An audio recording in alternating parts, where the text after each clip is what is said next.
Hey everybody, it's Jason Blaha here, and today I want to chat with you guys a little bit about something that I've always noticed in the number of years, and it's going on like 6+ years now, that I've been doing YouTube, putting out information online. And what I've noticed is that a lot of times people can't grasp when you put out something that should be pretty simple to understand, and even when you explain it, is that people oftentimes have critical listening problems with it. And they actually don't grasp what you are trying to say even when you make it clear, and they will ask the most bizarre questions or even make counter arguments to something that should be so simple that actually have nothing to do with what you said. And the perfect example is my Big Five strength standards. Now, most of you out there know what they are. And the Big Five strength standards, what they are, and then I'll tell you what they mean. What they are is on the Big Five, I have a strength standard out there that says a 500 deadlift, a 400 squat, a 300 bench, a 200 standing barbell press, and 100 pounds of extra weight from a full range of motion chin up or pull up, right? So it's the 100, 200, 300, 400, 500 strength standard. And what's fascinating with that is that some people don't even understand what that actual set of numbers mean, and that's what creates interesting questions. But then when I say what all of this represents, people oftentimes just don't get it. And it's that if you can hit all five of those, and I make that very clear, that if you can hit all five of those, that you are generally going to look like you lift when walking down the street. I don't mean on the internet. I mean walking down the street, that the average person seeing you from the front, the side, the back, can look at you overall and will be able to tell that you lift. They're going to look at you and say, hey, that's a guy who's got a good amount of muscle. That guy lifts, right? They're going to notice that. And you're probably not going to be morbidly obese either, because you won't be able to hit all those standards. If you can hit all of those standards and you're morbidly obese, and you are probably brutally strong on several of them. You're not just barely making some of them. Now, where it gets interesting is how people will misrepresent that. And first of all, what people will even ask is, I don't understand what a 500 deadlift means. They literally, when you say you should be able to deadlift 500 pounds, you should be able to bench press 300 pounds. You should be able to do a chin up or a pull up with 100 pounds of extra weight.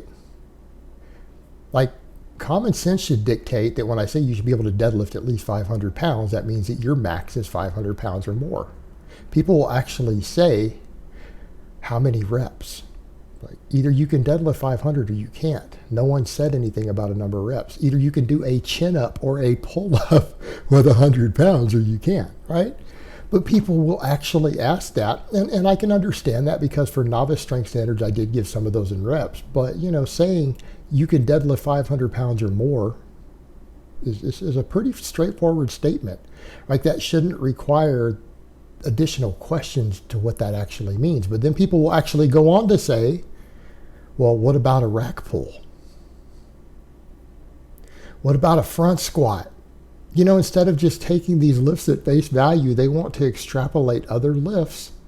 Well, you give a pretty straightforward standard. Again, it shouldn't be that complicated. But then they will say, well, Jason, when you say a healthy male of probably not much below average height with average genetics should be able to reach that, what about this person? And they'll cite some rare example. And I actually always say, too, that standard includes reasonably healthy young men who have intact bodies.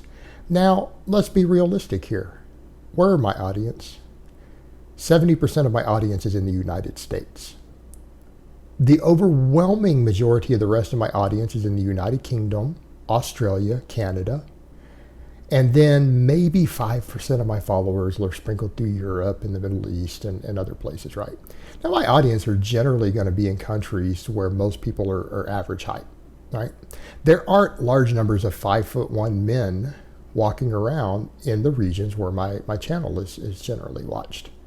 So that's a general rule. I'm assuming that you're not 5'1". I'm also assuming when I give those standards that you're not suffering from a major condition. Something like dwarfism is an actual medical condition, and it will affect your performance and strength. If you are missing an arm or a leg, because you'll get people who will bring this stuff up. Well, what about this person or that? Well, I don't have a general rule for people who are missing an arm.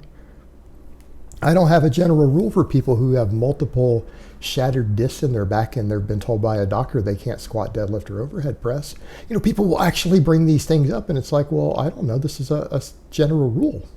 I'm talking about relatively able-bodied, relatively healthy young men. And by young, I usually mean, up to about age 40. Now, a lot of you guys in your 40s can hit this too. I exceed every one of these and I'm over 40. So that's usually what I mean. But people will try to point that out and say, well, you can't expect all of these people to hit it. Of course not. And I don't say that. I usually say this applies to relatively healthy, you don't have to be in perfect health, relatively healthy, able-bodied young men, who are close to average height or taller, who, probably have average genetics, should be able to reach these standards with enough time. And if you do reach these standards, you are going to look like you lift to the average person walking down the street in a t-shirt and a pair of shorts. Right? And that actually isn't a controversial statement. Like, you go ask any coach who's been coaching lifters for a decade or longer if that statement's actually true. It's the whole way I broke it down. And they'll say, yeah, that sounds about right. It wouldn't be a controversial statement in any circle other than the weird, heavy drug abusing, bodybuilding, body dysmorphia world. Now, what people will take that to mean is, well, Jason, you can exceed those, or this person exceeds those, and you don't look like you lift. No, that's called the internet standards. Walking down the street, it's pretty obvious that I lift. And if you hit those standards, it will be obvious to the average person who doesn't have a skewed standard from the internet and bodybuilding that you look like you lift as well, right? Because what people need to understand, the internet is skewed by generally people who are abusing hefty doses of trend and have fairly good genetics for aesthetics. In other words, in order to look like you lift on the internet, you probably can't be natural. You can't be natural and look like you lift on the internet. The internet standard of do you even lift, or does a person look like they lift, usually means do they abuse anabolics, right? Abuse. And I don't mean even modest use. I mean abuse. Abuse. And there's a difference. Generally, to look like you lift on the internet, you probably need to abuse anabolics, or at least be using tren, or you need to be very genetically blessed. And let's not lie to ourselves here. Genetics do matter. Right? That's the real world. Genetics will affect what your physique looks like, just like genetics will affect how intelligent you are. Genetics will affect the size of your penis. Genetics will affect the color of your eyes, the shape of your jawline, how attractive you are. Right? Genetics matter. Genetics will affect how high you can jump. Right? In other words, if you don't have the right genetics, you can probably forget getting a scholarship in basketball. And you can definitely forget going to the NBA, right? Genetics affect what we do in life, and that's a reality. So a lot of the do you even lift comments on the internet by bodybuilder and physique model internet standards are heavily skewed towards very genetically gifted people and towards people who abuse copious amounts of anabolics. The average person walking down the street does not have that bias. The average person is used to seeing people every day who don't lift, and they all probably know a few people who go to the gym regularly, and they can tell the difference. And they can definitely tell the difference between someone who really lifts hard versus someone who just casually plays around in the gym. So if you hit those standards, yes, to the average person, they're going to tell you lift. The average girl is going to look at you and be like, hey, that guy lifts. Or if you're a dude and into dudes, even dudes who are into dudes are going to look at you and be like, hey, right? They're going to know. It's going to be blaringly obvious.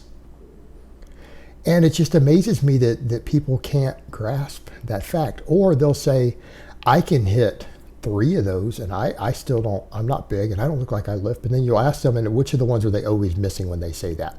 It'll usually be a guy who's like, well, they can bounce bench 300 off their chest, right? Which is not really a 300 bench. They can get the chin up. And they're struggling on the press, but then the squat or their deadlift is lagging way behind. And then they don't understand. Those 5 assume all of those. Because if you were to squat and deadlift, you're going to weigh a lot more.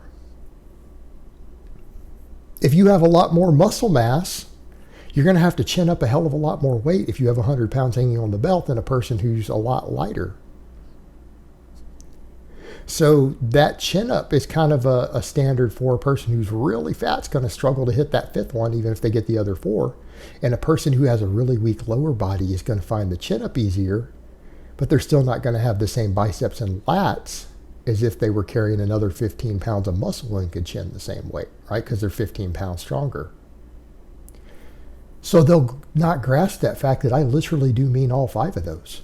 And those five are going to make you look relatively big top to bottom. All right. When people see you in shorts and t-shirt walking down the street from front, side, or back, they're going to be able to say, hey, that guy lifts. And that's what it means.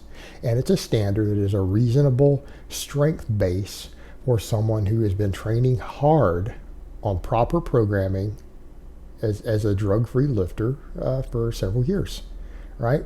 And no, I don't think most of you are going to hit that in 1 year. I would say for the majority of people, that's a 3 to 5 year, if not a lifetime goal.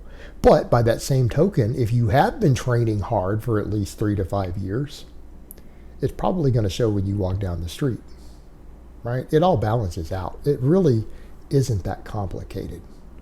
All right, guys, but that's really all I have to say on that today. I hope it's been informative, and I will talk to you guys next time.